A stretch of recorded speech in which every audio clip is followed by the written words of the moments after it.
Welcome to this fifth of 6 videos in our series, I Am Because You Are. We're exploring equality and diversity in our Baptist life together, and this video takes a step back to ask how concerns about equality and diversity have impacted Baptists together as a movement in recent years. During this pandemic, Simon Barrington from Forge Leadership Consultancy helped Baptists together with a couple of webinars. He took us through what he called a life cycle of an emergency. As an organisation, community, or even a nation begins to recover from a crisis, Simon proposed that there is always a growth in anger over injustice and inequality. We certainly have evidence of this increased focus on justice across our churches and among our ministers as well. So in the Baptist world, matters relating to justice and equality and diversity have been discussed recently at Baptist Union Council, within the specialist teams at DIDCOT and the meetings of the core leadership. Each of these groups began to take a closer look at who inhabits the positions of decision and influence across Baptists together. Among the 34 people of the core leadership team in early 2021, there was only one person of color and only 8 were women. In fact, regarding gender, it was noted that though almost half of those now entering training for Baptist ministry are women, only 1/5 of the regional ministers were women, only 1/3 of Baptist Union trustees, and only 5% of those on our larger church contact list. It seems self-evident then that a discussion about equality and diversity is necessary across the whole of Baptists together. It's clear that we are all being called to listen, reflect, and when necessary, change our attitudes, habits, and structures. This might be locally, regionally, or nationally.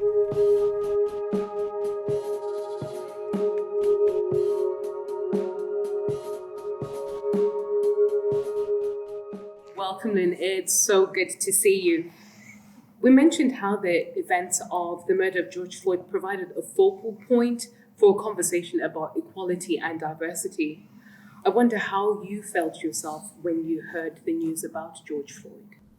Wow, yeah, it was a really seminal moment, wasn't it?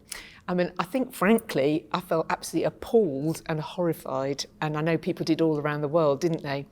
And we reflected a lot on that. One of the things I thought was really interesting, because obviously loads of people have been killed. It wasn't anything new in one sense, tragically, but why did that have such impact? And one of the things I thought of is actually COVID created this kind of unique existential stillness, didn't it? There was a kind of stillness, and actually it was like this event then dropped into that stillness. And I kind of thought about it in 2 ways. So one way is it was like a megaphone, actually. It was like those words that were sort of whispered on a street in Minneapolis then became kind of amplified and kind of went around the whole world, didn't they? And because of this stillness, that kind of reverberated all around the whole globe. And the horror of it, it was just very, very powerful, wasn't it? But it wasn't just the megaphone, it was also like a mirror, wasn't it? And I think actually it held up a mirror. And again, because of the kind of the stillness of the pandemic, we just didn't have anything else to distract us with. We couldn't just go back to work or do this or whatever. And I think that's why there was such weight, such profundity in that moment.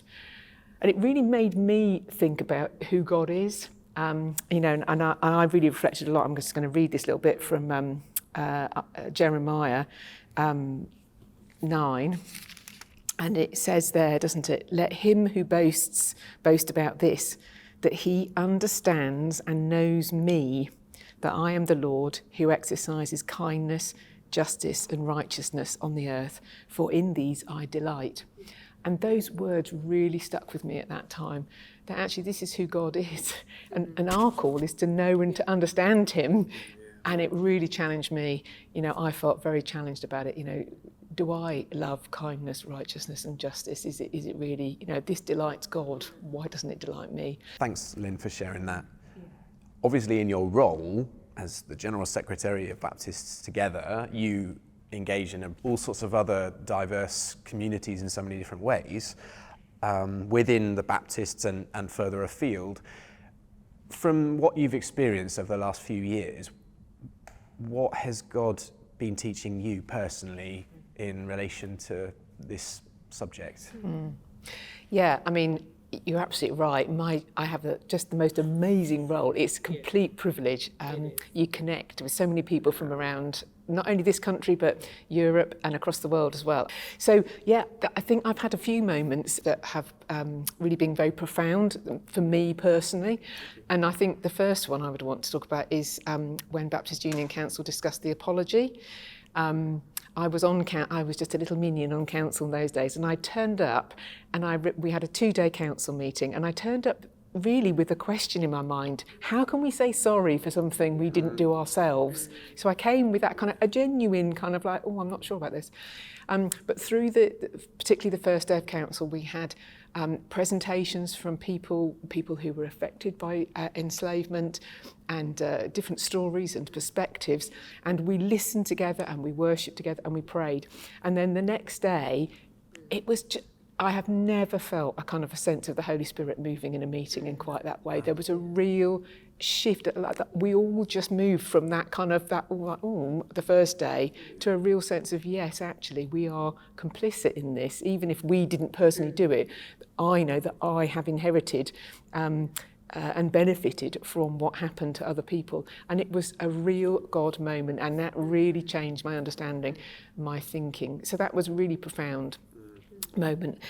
And building on that in this role now, we have a particularly fantastic relationship with the Jamaica Baptist Union that's gone back a long way, and they are just brilliant, and they have really helped me, been so gracious and so loving in terms of I've had opportunities to go to Jamaica, to see, to hear, to experience, to share with them, and actually again just to see differently, and for them so graciously and lovingly to say some really hard things, and for us to struggle with that together has been, again, very, very profound.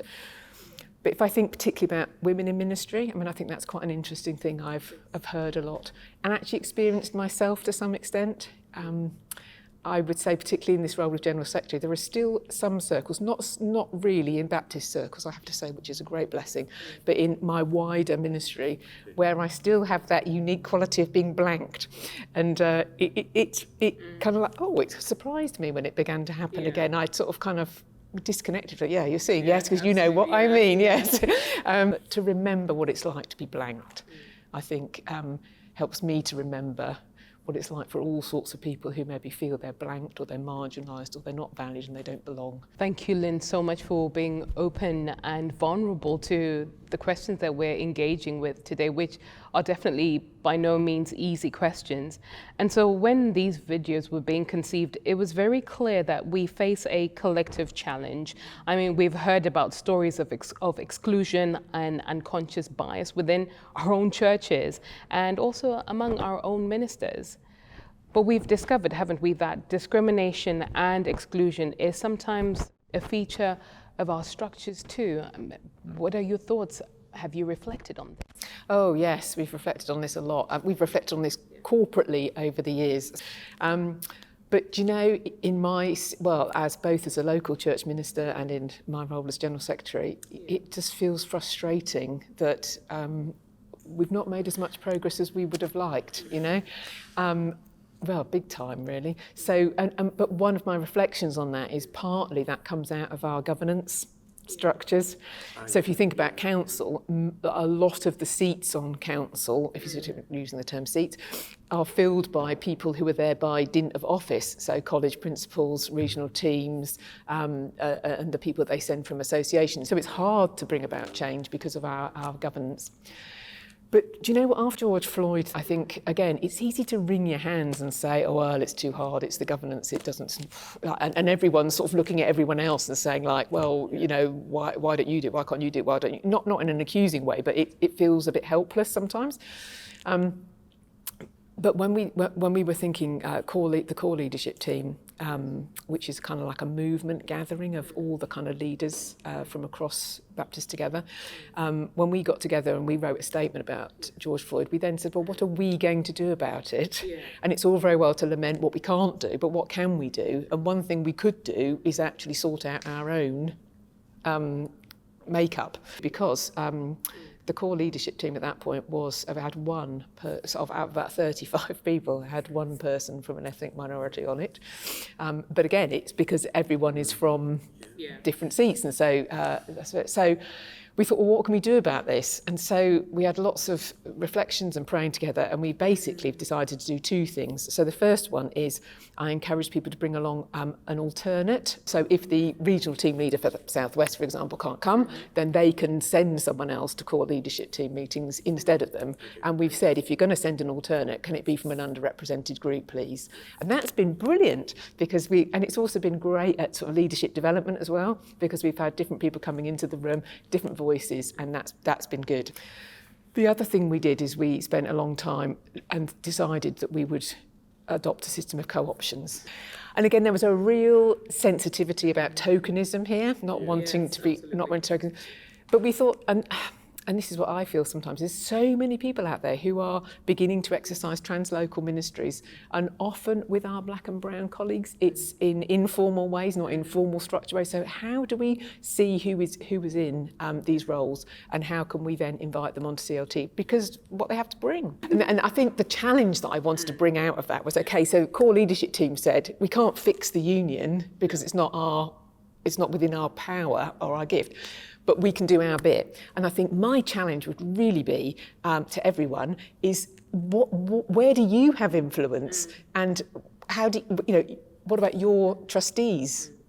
What about in your regional team, your regional trustees?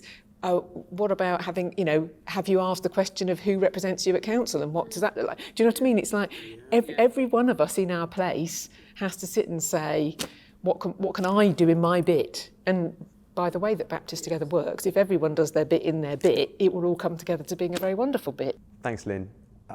So you know as well as anyone that equality and diversity hasn't just come out of the blue in terms of these resources. It's been on the agenda, certainly for a large number of people for a long time. You've kind of intimated a few things that have happened, but what other ways have we tried to address this issue, and what sort of things have we done so far from your perspective? Yeah, well, can I just start by saying, actually, to say equality and diversity has been on the thing for a few years, well, obviously it's been on the radar forever, hasn't it? Because it's God's heart. We must not lose sight of the fact that this is a kingdom imperative. It's not a politically correct agenda. We should be leading on this as the church, because this is what God's vision for the church is, what its heart is. So there's that. So there's some fantastic things that have been going on, and I'd just love to see more of these things. So the Sam Sharp project, if you've not caught up with the Sam Sharp project, I'm sure you guys have, is amazing. The annual lecture, again, the annual lecture, really fantastic to hear, again, different perspectives and be challenged in your thinking. We've also got regional justice hubs being set up, which is great. So if you're passionate about justice, wherever you are, then actually you can do something more locally, which is brilliant. We've appointed a couple of roles kind of across Baptist Together. So Jane Day in the Centenary Development role to look at developing women and how we look at barriers for women. We've just appointed a young leaders development coordinator, again, to look at how we encourage younger leaders and internships and stuff. There's some great resources out there. You can go on the website, but things like Wonderful Youth I really love, which is youth resources from a black and brown perspective, which is really great. And yeah, I think the other thing I would just encourage people to do actually is to broaden your own networks, because we all mix with people like ourselves, and that's our kind of natural default, isn't it? But actually to go out of our way to have conversations, to meet other people in other contexts, from different backgrounds, and to get to know people and to broaden our connections. And then when we're thinking of recruitment and stuff like that, and who would be great on a working group, or who can we nominate for the president, we've got a much broader range of people to draw from. So there's a lot going on, and it's all brilliant, and let's see more of it. Lynn, thank you so much for taking the time out to be here with us today. And it was so good to reflect on the fact that you're saying we don't yet have our house in order. Yeah, thanks very much, Lynn, for particularly sharing a bit about your own self-reflections. It's sometimes quite difficult, I think, as pastors or people in a position of office, to feel brave enough to be vulnerable and share something of our own story and journey. So thank you. Well, thank you so much, and that's very kind of you to say. But thanks for all that you've done investing in this resource, because I think it's just so important that that we really work together on sharing God's heart. So thank you. As we conclude this video, we want to ask you to think together about our Baptist culture and values and how these relate to what we've been talking about. Once you've done that, and when you're ready to move on, please watch our final video, which names some practical steps you can take.